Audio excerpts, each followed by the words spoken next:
everything goes on a cycle. You know, you have cycles for plants, you have cycles for weather, you have cycles for a whole lot of things that naturally, scientifically, that we have, that we see. It runs on a cycle. You run from cycle from day to night. You run from cycle from summer, winter, fall, and spring.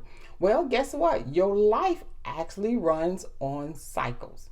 And so I have put together, first of all, it came from out of a series that I did, an audio video series, but mainly audio. And it goes into all the details about all of the cycles. And what I did from that is I got my book, and in that book, I write about these. Oh, got it upside down. I write about these Understanding Cycles, Times and Seasons by Mama Faye. And it's just, you see, it's a small book. So I say it's a good book. Like if you're waiting to pick up your kids from school, if you are in the doctor's office, and sometimes, you're trying to look at stuff on your phone, but it ain't working. And if you have this little small pocket book, it's an easy read, but it's a great read because it helps give you an overview of what it is about times and season. Now, from that, I have done a podcast. And in that podcast, I go over about all of the different chapters from the book, but I go into a little bit more details about times and seasons in your life.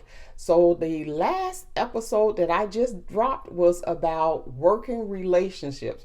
And many of you know how it goes when you are in work relationships. Let's put it this way. Your boss can either make you or break you. And there are some jobs, environments can make you or break you. And I've had both. And one of the ones that I would talk about today real quick, was a relationship. And I was young. I was 20. I was fresh, kind of out of nursing school.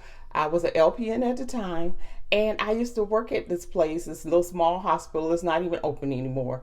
And I used to work there, and I had the worst, when I mean worst boss, she was just something else.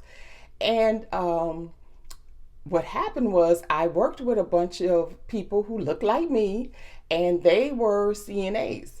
And what happened was, because she was such a horrible boss, they got mad and they decided that they was not going to speak to this lady.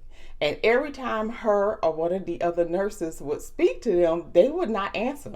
They would just ignore them. They'll go do what they told them to do, but they purposely